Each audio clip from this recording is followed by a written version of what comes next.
क्या होता है, देखो जो सरफेस इंटीग्रल होता है वो वेक्टर इंटीग्रेशन के अंदर आता है। अब जब सरफेस इंटीग्रल होता है वो फ्लक्स निकालने के लिए काम आता है, मतलब कि कितना वेक्टर फील्ड एक सरफेस के थ्रू पास हो रहा है। ठीक है, अब इसका फॉर्मूला क्या होता है, डबल इंटीग्रेशन एस हमारे पास में क्या है, लिमिट्स है F vector dot N cap DS. अब यहाँ पर इसको हम समझते हैं कि ये टर्म्स दोनों क्या क्या है।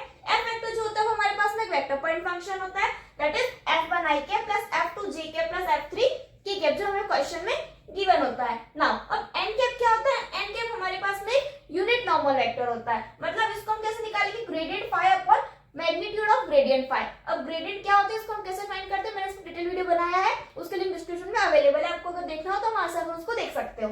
नाउ अब ग्रेडियंट का जो फॉर्मूला होता है वो होता है डेल फाई। हमें यहाँ पर क्या चाहिए, एन कैप चाहिए, तो ग्रेडियंट फाई मतलब del phi upon magnitude of del phi. ठीक है, या तो इस तरह से लिख लो या इस तरह से लिख लो। नाउ अब यहाँ पर ये हो गया हमारे पास में एन कैप। अब यहाँ पर डीएस क्या होता है, डीएस मतलब क्या होता है, डीएस हम तीन तरह से ले सकते हैं।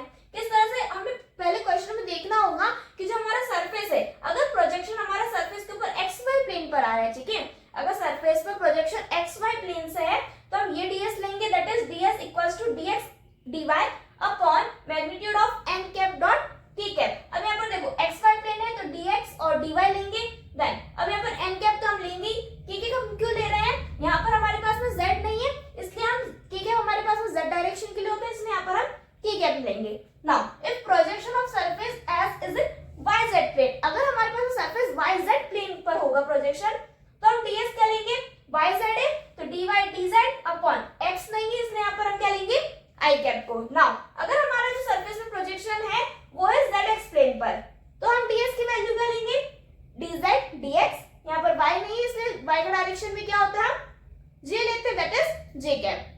आई होप आपको इसका फॉर्मूला समझ में आया होगा। तो अगर आपको इस टॉपिक का फुल एक्सप्लेनेशन चाहिए with examples for more better clarity तो मैंने इस पर डिटेल वीडियो बनाया है, लिंक डिस्क्रिप्शन में अवेलेबल है, वहां से आकर उसको देख सकते हैं। और इस टाइप के एग्जाम ओरिएंटेड कंसेप्ट चैनल को सब्सक्राइब करना ना भूलें।